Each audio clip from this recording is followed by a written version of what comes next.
Hello and welcome to Examings. Examings की इस video में आपका स्वागत है। एलआईसी का जो डब्ल्यू का एग्जामिनेशन है उसमें इंश्योरेंस अवेयरनेस एक बड़ा ही इंपॉर्टेंट रोल प्ले करने वाला है मेंस एग्जाम में। ये चीजें आपको पता है।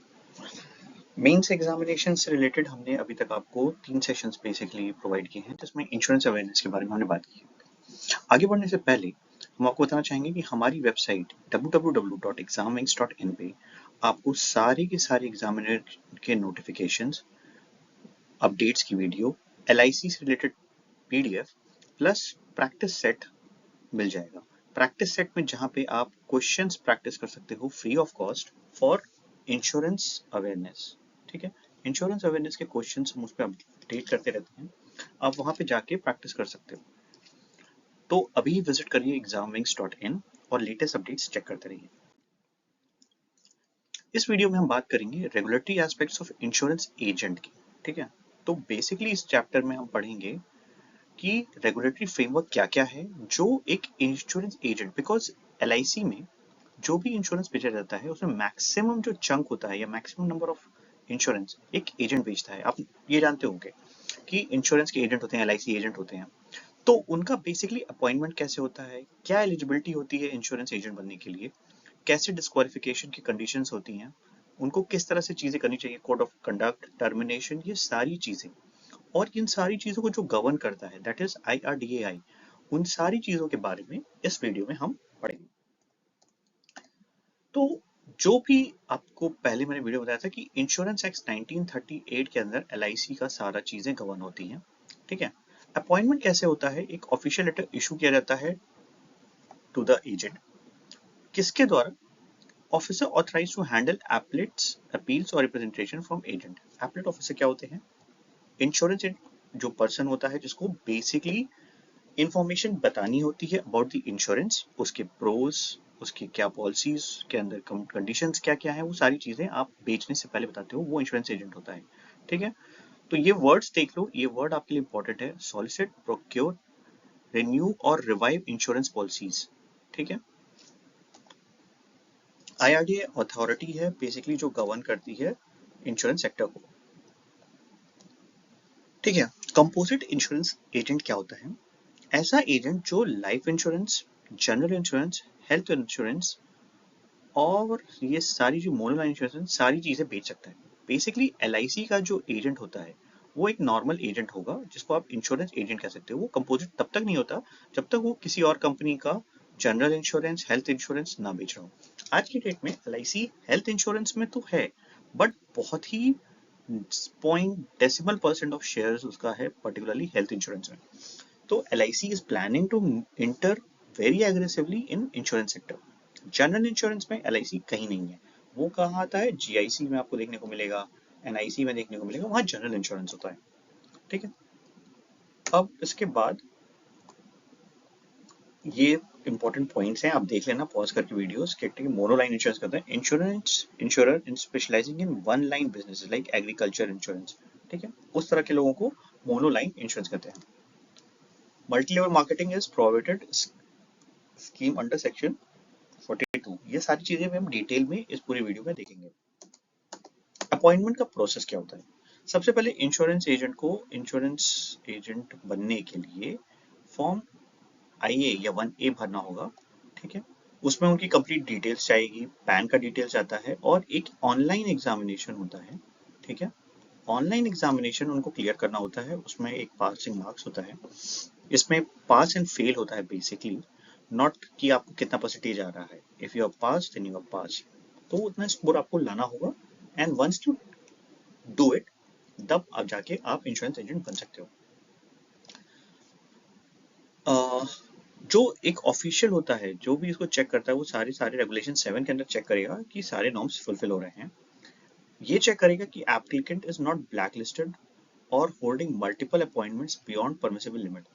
ऐसा तो नहीं है क्योंकि ऐसा हो गया हो कि आपने किसी कारण से आपको ब्लैक लिस्ट कर दिया हो, आप पुराने एजेंट हैं and you have been blacklisted, आप फिर से ट्राई कर रहे हो इंश्योरेंस एजेंट बनने के लिए नया आईडी लेके, तो वो अलाउड नहीं होता है।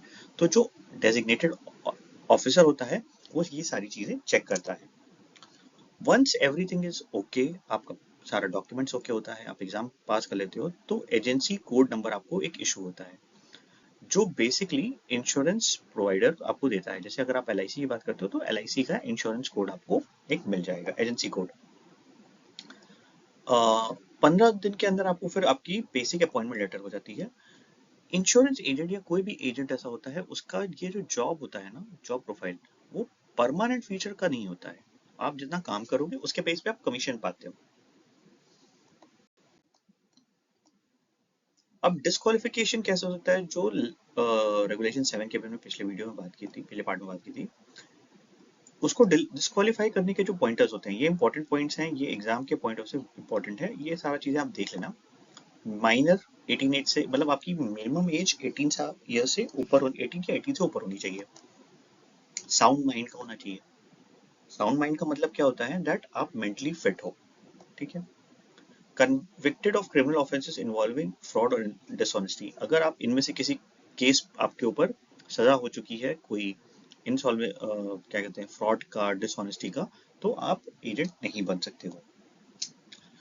या फिर आप found guilty of miss appropriation, fraud और मोरल रेप्टिट्यूड, इस तरह का किसी तरह की धोखाधड़ी, जालसाजी आपने की होगी, तो भी अगर आप इस पे फाउंड गिल्टी हो चुके हो किसी भी केस में, तो आपको डिस्क्वालीफाई कर दिया जाएगा एजेंट बनने से। फाइनेंशियल इंसॉल्वेंट और डिक्लेयर्ड बैंकरप्ट, अगर कोई ऐसा बंदा है जिसका खुद का दिवालिया निकल चुका है और वो कहे कि अब मैं एजेंट बन जाऊंगा, तो वो भी एजेंट नहीं बन सकता। अब एजेंट बनने के लिए जो सबसे इंपॉर्टेंट बात है, जो मैंने पहले भी कही है कई बार, कि ट्रस्ट बड़ा इंपॉर्टेंट फैक्टर है। भाई आप पे लोग ट्रस्ट करेंगे तभी तो आपसे इंश्योरेंस खरीदेंगे। तो agent must identify themselves to customers and disclose insurer's name. जब आप इंश्योरेंस बेचने जाओगे तो आप बताओ कि भाई आप कौन हो और किस कंपनी से आए हो। LIC से आए हो, HDFC से आए हो, जिससे भी आप आए हो, आपको वो डिस्क्लोज करना पड़ेगा सारी मटेरियल इंफॉर्मेशन, कि अगर मैं ये पॉलिसी लेता हूँ, आपकी प्रीमियम इतनी आएगी, रिस्क कवर ये होगा, ठीक है, प्लस उसके बाद और उसके जो भी कंडीशंस होते हैं, कि आपको क्या रिटर्न मिलेगा या किस तरह की चीजें उसमें कवर होती हैं, क्या नहीं कवर होता है, वो सारी चीजें आपको ट्रूथफुली बताना होगा। झूठ बोल के नहीं कि चलो इंश्योरेंस बेचने के लिए मैं कुछ भी झूठ बोल के किसी तरह से, हाँ कि इसमें तो आपको पैसा डबल हो जाएगा, बहुत अच्छी स्कीम है, तो इस तरह का काम नहीं करना है। मिस रिप्रेजेंटेशन नहीं करना है, कोई गलत इन्फॉर्मेशन नहीं देनी, कोई मिस रिप्रेजेंटेशन नहीं करना है, ठीक है। एथिकली आपको सारी चीजें सही सही बतानी है। उसके बाद आपको ध्यान रखना है कि ensure proposals are completed properly. अब जब हम इंश्योरेंस कराते हैं तो एक प्रपोजल भरवाते हैं, फॉर्म भरवाते हैं, जिसमें आप जिससे का इंश्योरेंस करो उसका नाम, डिटेल, फोटोग्राफ, ये सारी चीजें आती हैं। उनकी पैन की डिटेल्स आएगी, अर्निंग की डिटेल्स आएगी, इलनेस की डिटेल आएगी, तो वो सारी चीजें आप सही सही भर रहे हो, ये बहुत इंपॉर्टेंट है ध्यान देने का, और वो कंप्लीटली भरी होनी चाहिए। तो ये एजेंट का कोड ऑफ कंडक्ट है कि इन चीजों का एजेंट को ध्यान रखना है। उसके बाद जब आपका पेमेंट हो जाएगा तो उसके बाद उसकी रिसिप्ट देनी है। मान लो मैंने 2,000 रुपये एजेंट को दे दिया कि एक काम करना, मेरा प्रीमियम जमा कर देना, उसने जमा ही नहीं की, उसने रिसिप्ट ही नहीं दिया। रिसिप्ट देगा तभी तो पता चलेगा ना कि जमा हो गई, तो वो सारी चीजें आपको देनी होंगी। अगर किसी का केस है जहां पे आपको असेस करना है पॉलिसी का रिन्यूअल में, क्लेम में, तो आपको वो भी करना होगा, एक काम आपका ये भी है आपके प्रोफाइल का, ठीक। साथ ही साथ आपको कॉन्फिडेंशियल मेंटेन करनी है कस्टमर इन्फॉर्मेशन। क्यों? कस्टमर आपको अपना पैन कार्ड डिटेल दे रहा है कि भाई मेरा फॉर्म भरने के लिए ये पैन लग जाएगा, चेक की डिटेल्स दे सकता है, तो ये सारी चीजें आपको सेफ रखनी है, पब्लिक को बांटते नहीं फिरना है कि लो भाई इसका पैन ये रहा, ये सारी चीजें डिटेल लीक हो रही है, ठीक है। अब उनको जबरदस्ती, ये आपको क्या चीजें नहीं करनी है, agent must not do induce customer to lapse policies, मतलब जानबूझ के कह दो कि यार बेकार पॉलिसी है, पैसा मत जमा करो, एक बार प्रीमियम हो गया खत्म करो छोड़ो, इस तरह की चीजें हमको नहीं करनी चाहिए। ऐसा कोई डिस्काउंट, जबरदस्ती का डिस्काउंट नहीं देना चाहिए कि लो डिस्काउंट ले लो, हम एक्स्ट्रा डिस्काउंट दे रहे हैं, मेरे से पॉलिसी ले लो, उनसे मत लो, इस तरह की चीजें नहीं करनी चाहिए। Involve in multi level marketing और अनअप्रूव्ड स्कीम्स, ऐसी स्कीम्स नहीं बेची चाहिए जो अप्रूव नहीं है, खुद से बना के, या जब एक तरह से झूठ कहने वाली बात होगी, तो इन चीजों का ध्यान रखना है। Termination of appointment, an insurance can terminate appointment if agents violate the code of conduct. Code of conduct क्या है, कि वो fails to achieve minimum business. अब देखो क्या होता है, जब आप एजेंट बनते हो ना, अब अगर मैं LIC की बात बताऊं, तो LIC में एक एजेंट को हर फाइनेंशियल ईयर में मिनिमम 6 पॉलिसी बेचनी है, ठीक है, और 50,000 रुपीज लेके उनको आना है। और दूसरा है कि बोनस के लिए आपको मिनिमम 12 पॉलिसी बेचनी होती है, प्लस 1 लाख का आपको बिजनेस लाना है। तो ये बेसिकली अगर आप कंप्लीट नहीं करोगे तो आपकी एजेंसी बंद हो जाएगी, आपका एजेंट का जो आपको नंबर मिला है वो कैंसिल हो जाएगा, या फिर आप किसी के धोखाधड़ी केस में हो तो आप टर्मिनेट हो सकते हो। Agents can appeal termination to appellate officer with 30 days. अगर किन्हीं कारणों से आपको टर्मिनेट कर दिया गया है तो आप एपलेट ऑफिसर के पास जाके अपनी कंप्लेन कर सकते हो विद इन 30 डेज। अब पेनल्टीज क्या क्या है एंड प्रोहिबिटेड प्रैक्टिसेस क्या क्या है। Acting as agent without appointment. मान लो मैं एजेंट नहीं और मैं खुद ही कह दूं यार मैं एजेंट हूं, मेरे से पॉलिसी करा लो, मतलब झूठ बोल के एजेंट बनने का नाटक कर रहा हूँ, आपके ऊपर 10,000 तक का जुर्माना लग सकता है। तो ये नंबर्स याद रखना, मैंने कुछ नंबर्स आपको पास में बताए थे, वो नंबर्स का ध्यान बहुत जरूरी है। Insurer appointing unauthorised person up to 1 crore penalty है।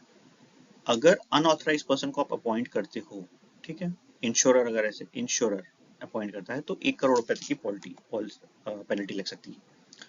Prohibiting on appointing principal, chief and special agent after insurance law amendment. अगर कभी ऐसा हुआ कि उन्होंने अपॉइंटमेंट के हिसाब नहीं, chief, principal and special agents नहीं अपॉइंट किए हुए हैं, तो वहां पे उनके ऊपर फाइन लग सकता है। उसके बाद soliciting policies through multi level marketing schemes, कि आप एक पॉलिसी कराओगे, उसके साथ अगर आप 2 पॉलिसी कराओ तो आपको ये स्कीम है, उनसे आप कहो कि आप भी पॉलिसी लो, ठीक है, आप 2 पॉलिसी बेचना और ये भी 2 पॉलिसी बेचेंगे। तो इस तरह का काम करना बिल्कुल, स्कीम जो पिरामिड स्कीम होता है वो चलाना बिल्कुल बैंड है। Insurer must maintain register of agents to entire services plus 5 years post termination. जो इंश्योर होगा, मतलब LIC के पास, LIC को क्या करना होगा, LIC को अपने सारे एजेंट्स की लिस्ट रखनी होगी, अगर उनको निकाल भी दिया है तो निकालने के 5 साल बाद तक उनको अपनी उनकी पूरी डिटेल्स रखनी होगी। देखो पॉइंटर्स बहुत छोटे छोटे हैं, बस एक बार खटाखट सुन लोगे, देख लोगे, याद हो जाएगा, हमेशा याद रहेगा ये सारी चीजें, इन चीजों का ध्यान रखो। अब IRDA का सेंट्रलाइज मॉनिटरिंग, जो सारी की सारी चीजें हैं इंश्योरेंस से रिलेटेड, एजेंट से नहीं, इंश्योरेंस के पूरे पूरे बिजनेस से रिलेटेड गवर्न करने का काम IRDA करती है। अब ये पूरा का पूरा डेटाबेस मेंटेन करते हैं कि जितने भी एजेंट्स हैं जो ब्लैकलिस्ट हुए हैं और जितने भी एक्टिव एजेंट्स हैं उनका पूरा डेटाबेस इनके पास होना चाहिए। इनको ध्यान देना होता है कि कोई भी डुप्लीकेशन ना हो, जैसे अगर आप हो एजेंट तो एजेंट को दो दो एजेंट एक बार उनका नाम नहीं आना चाहिए, मतलब, ठीक, इन चीजों का ध्यान रखना है उनको। Legal principle of an insurance contract, क्या क्या चीजें लीगल प्रिंसिपल्स हैं। And insurance policy is a legal contract between insurer company and the insured, जो पॉलिसी होल्डर होता है, तो it is basically a legal contract. Is it a legal contract और yes, no, yes it is a legal contract. मतलब अगर आप उसके ऊपर अगेंस्ट केस करने जाओगे, आप केस जा सकते हो, कोर्ट जा सकते हो, कुछ भी हो सकता है। Govern by Indian contract act, जितने भी कॉन्ट्रैक्ट एक्ट चलते हैं वो 1972 के कॉन्ट्रैक्ट एक्ट के अकॉर्डिंग चलते हैं, तो ये सारा कॉन्ट्रैक्ट एक्ट के अंदर आ जाएगा आपका जो भी इंश्योरेंस एंड इंश्योरर दोनों के बीच में हुआ है। Policy serve as evidence of the contract, तो जो आप पॉलिसी कराते हो उसमें आपको एक पॉलिसी नंबर मिलेगा, ठीक है, पॉलिसी नंबर मिलता है। पॉलिसी नंबर जो होगा आपको डॉक्यूमेंट मिलेगा एक पूरा, जिसमें सारी चीजें इन्फॉर्म होंगी कि कौन सा स्कीम था, कितने साल का प्लान है, कितना प्रीमियम आएगा, तो वो सब आपका बेसिकली ये जो डॉक्यूमेंट है वो एविडेंस ऑफ कॉन्ट्रैक्ट है कि कॉन्ट्रैक्ट आपने साइन किया है विद द इंश्योरर, तो आप लोग कॉन्ट्रैक्ट में हो, तो उसको फुलफिल करना कंपनी की रिक्वायरमेंट है। अब वैलिड कॉन्ट्रैक्ट्स में क्या क्या चीजें होती हैं।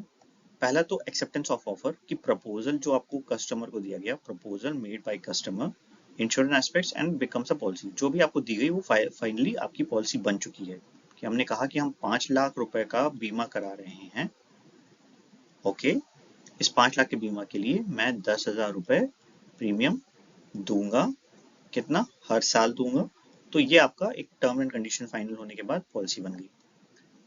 Any change by insurer is equal to counter offer, अगर वो कुछ भी आप चेंज होता है तो उसको काउंटर ऑफर की तरह ट्रीट किया जाता है। पॉलिसी बॉन्ड, जो मैं कह रहा हूँ डॉक्यूमेंट होता है वो पॉलिसी बॉन्ड होता है, एविडेंस ऑफ एग्रीमेंट होता है। पॉलिसी डॉक्यूमेंट जो सबसे इंपॉर्टेंट है that is called policy bond, very important document, सारी चीजें इसी में लिखी होती हैं। Mutual benefit must exist. हम इंश्योरेंस कराने के लिए सबसे पहले क्या देखते हैं, तभी होगा जब हमको बेनिफिट हो रहा होगा, म्यूचुअल बेनिफिट होगा कि ठीक है एक आदमी का इंश्योरेंस हो रहा है, वो 10 लाख रुपए का इंश्योरेंस करा रहा है। क्यों करा रहा है? क्योंकि उसको रिस्क है किसी चीज का या उसके ऊपर लाइबिलिटीज हैं तो उसको मीट करने के लिए, तो उसका कुछ म्यूचुअल बेनिफिट होना चाहिए। Premium is insurer's consideration, promise to pay is insurer. तो प्रीमियम जो होता है कि वो इंश्योर्ड क्या कहता है, मतलब ये टर्म याद कर लेना, प्रीमियम इज इंश्योर्स कंसिडरेशन, कि प्रीमियम वो देना चाहता है कि मैं दूंगा इस 10 लाख के लिए आपको 15,000 रुपए, ठीक। और जो इंश्योरर है, प्रॉमिस टू पे, वो कहता है कि in case of any event मैं आपको ये 10 लाख रुपए पे करूंगा। डे वन पे उसने नहीं दिया, बट वो प्रॉमिस करता है कि जब भी जरूरत होगी या मतलब जो कंडीशंस हैं, टर्म एंड कंडीशन, डेथ है, अगर डेथ क्लेम है तो डेथ में आपको वो पूरा का पूरा अमाउंट जो भी प्रॉमिस किया था वो देगा। और प्रीमियम कंसिडरेशन किसका होता है? वो हमेशा इंश्योर्ड का होता है। Consensus ad idem meeting of minds, मतलब दो लोग मिलते हैं एक पॉइंट पे, वो क्या होती है, both parties agree on the same thing in the same sense. जैसे ये वाली चीजें हैं, तो प्रीमियम पे उन लोग ने फाइनल डिसाइड कर लिया कि मैं, इंश्योरर भी कह रहा है मैं 15,000 दूंगा, इंश्योर जो कंपनी है वो भी कह रही है कि हम 15,000 लेंगे, तो वो कॉमन ग्राउंड पे फाइनल एक डिस्कशन उन्होंने कर लिया है। फ्री कंसेंट क्या होता है? Contract must be free from coercion, under influence, fraud, मतलब आप किसी के दबाव में जबरदस्ती की नहीं, जबरदस्ती करो नहीं तो तुमको कल मार दूंगा मैं, मेरे को किसी भी तरीके से इंश्योरेंस करके दो, इस तरह की चीजें नहीं करनी है। कोहर्जन, अनड्यू इन्फ्लुएंस नहीं क्रिएट करना है, फ्रॉड नहीं करना है, मिस रिप्रेजेंटेशन और गलत इन्फॉर्मेशन नहीं भर के किसी भी तरह की पॉलिसी बेचनी है। Capacity of to contract is both party must be competent, मतलब ऐसा ना होना चाहिए कि एक 10 साल का लड़का कह रहा है कि मेरे को 2 करोड़ का इंश्योरेंस बेच दो, वो कहाँ से देगा? वो माइनर होगा तो नहीं हो सकता। इंसॉल्वेंट, जिसका दिवालिया घोषित कर दिया गया है और वो कहे कि यार एक काम करो मेरे इंश्योरेंस कर दो ताकि कल को कुछ हो जाए, तो दो मैं दिवालिया हूँ फिर भी मुझे मेरे घर वालों को 5 करोड़ रुपए मिल जाए, तो ये गलत हो जाएगा। तो इन चीजों का ध्यान रखना है। लीगलिटी ऑफ ऑब्जेक्ट, ये पर्पस मस्ट बी लॉफुल, जो भी conditions, term and condition sign हो रही है वो कॉन्ट्रैक्ट की ना, वो लीगल होनी चाहिए। ये नहीं कि मर्डर करने पे आपको 5 करोड़ रुपए मिलेगा, इस तरह का कोई इंश्योरेंस नहीं करना है। लीगल कॉन्ट्रैक्ट की बात हो रही है यहाँ पे। अब बेसिकली जो इंपॉर्टेंट फीचर्स हैं वो क्या क्या है? अटमोस्ट गुड फेथ होना चाहिए, ठीक है, ये आप टर्म्स याद रखना। Both parties must disclose all material fact. अब मैं झूठ कर लूं, अगर मुझे आज पता चल गया कि मैं, किसी को ये पता चल गया कि उसको कैंसर है, ठीक है, अगर उसको कैंसर हो गया तो जाके तुरंत LIC से कहे कि लो भाई 10 करोड़ का मेरा टर्म प्लान कर दो। क्यों कर दो? क्योंकि मुझे पता है कि बहुत होगा तो मैं 4 महीने 6 महीने इसकी जिंदगी है। बट यहाँ पे इस तरह की जानबूझ के कोई चीज डिस्क्लोज करना, हाइड करना गलत है। Misrepresentation can lead to policy calculation, अगर किसी तरीके से कोई गलत रिप्रेजेंटेशन हो रहा है, गलत इन्फॉर्मेशन पोर्ट्रे की जा रही है किसी भी के द्वारा, चाहे वो इंश्योरेंस हो, इंश्योरर हो या इंश्योरी हो, मतलब जिसने इंश्योरेंस कराया है, तो ये पॉलिसी अपने आप कैंसिल मानी जाएगी। इंश्योरेबल इंटरेस्ट होना चाहिए, policy holder must have a financial interest in the insured life property. Policy holder जो है, अगर जैसे अब किसी ने अपनी वाइफ का कराया, तो वहां पे फाइनेंशियल इंटरेस्ट क्या है? डिपेंडेंसी है, रिक्वायरमेंट है घर को पैसे की, तो उस पेस पे कराया, उसकी लाइबिलिटीज इतनी है। अगर किसी आदमी ने अपना कराया तो उसकी लाइबिलिटीज हैं कि घर के लोन चल रहे हैं, गाड़ी के लोन चल रहे हैं, तो उसको कवर करने के लिए, बच्चों की पढ़ाई के लिए, जो भी चीजों के लिए, तो वहां पे एक फाइनेंशियल इंटरेस्ट होना चाहिए। For life insurance must exist at a time of taking policy, यहाँ पे आपकी जो है ना फाइनेंशियल इंटरेस्ट होना चाहिए at the time of taking policy. Proximate cause, the nearest cause of loss must be covered prevail to claim payments. जो भी कॉज ऑफ लॉस हो सकता है, क्या हो सकता है? लाइफ इंश्योरेंस के केस में हमेशा कॉज क्या होता है? डेथ होती है, तो death, the nearest cause of loss must be covered prevail of claim payment, वो सारी चीजें कवर होनी चाहिए पेमेंट के लिए। Relevant in accidental death rider claims, अब कुछ केसेस ऐसे भी होते हैं जहाँ पे स्पेशल राइडर्स लगते हैं, जैसे टर्म राइडर लगता है, एक्सीडेंटल डेथ लगता है, कि अगर एक्सीडेंटल डेथ होगा तो आपको हो सकता है हम आपको 10% ज्यादा देंगे, क्योंकि फैक्ट्री में मान लो उस तरह के चांसेस ज्यादा हैं, तो इस तरह से चीजें की जाती हैं। Contract of adhesion, contract of adhesion drafted by insurance policy holder only accept, उन्होंने कॉन्ट्रैक्ट बना के भेजा कि ये टर्म्स एंड कंडीशंस होंगे पॉलिसी की, इतना प्रीमियम, इतना पैसा, इतना टाइम, इतना सारी चीजें, और कितना पैसा रिटर्न मिलेगा, क्या कवर मिलेगा, वो सारी चीजें इंश्योरर देता है, पॉलिसी होल्डर एक्सेप्ट करता है, मतलब उसमें साइन करके हामी भरता है। तो ये सारी चीजें इंपॉर्टेंट हैं इस पूरे चैप्टर में। इसके आपके जो क्वेश्चन है वो प्रैक्टिस सेट के लिए आपको www.examwings पे मिल जाएंगे, ठीक है, उस पर आप जाके चेक कर सकते हो, भर सकते हो प्रैक्टिस सेट, और कर सकते हो अपनी प्रैक्टिस एंड एग्जामिनेशन में ज़्यादा से ज़्यादा नंबर ला सकते हो। एक और इम्पॉर्टेंट होता है पार्ट कि जो लुकअप पीरियड होता है कि अगर आपने पॉलिसी ले ली तो पॉलिसी के 15 दिन बाद तक आपको पॉलिसी को कैंसिल करने का ऑप्शन होता है कि आप 15 दिन तक कोई भी पॉलिसी कैंसिल कर सकते हो विदाउट एनी एक्स्ट्रा अमाउंट पे किया हुआ या कोई डिडक्शन किए हुए आपको कैंसिल करने का राइट होता है। Indemnity for general insurance compensate actual loss, no profit from insurance. अब जनरल इंश्योरेंस में जो भी ये चीजें होती है ना, जैसे अब कार है जो मैंने पहले बताया था, कार में आपने आपकी 10 लाख की कार थी, आपको लेट्स से डोर टूट गया, तो डोर टूटने पे आपको कंपनी ने कहा कि हम इसका 15,000 रुपये दे देंगे, 15,000 का नया दरवाजा है। ऐसा नहीं है कि आप कहोगे नहीं 15,000 नहीं, मुझे आप 50,000 दो ताकि मैं कुछ प्रॉफिट कमा लूँ, तो वो प्रॉफिट नहीं कमा सकते आप। तो इस तरह की चीज़ों का ध्यान रखना है। ये सारे टर्म्स एंड कंडीशंस इंपॉर्टेंट हैं, ये सारी चीज़ें एक बार पढ़ लोगे, 2 बार पढ़ लोगे तो वो अपने आप याद हो जाएगी। आपको पिन पॉइंट करना है क्योंकि वहाँ आपके पास ऑब्जेक्टिव आंसर्स होंगे, ऑब्जेक्टिव आंसर्स पिन पॉइंटेड कर दोगे आप। और कोई भी क्वेश्चन हो आप कमेंट सेक्शन में पूछ सकते हो, टेलीग्राम पे पूछ सकते हो, हमारे वेबसाइट पे आके अपने रिव्यूज दे सकते हो। All the best, good luck.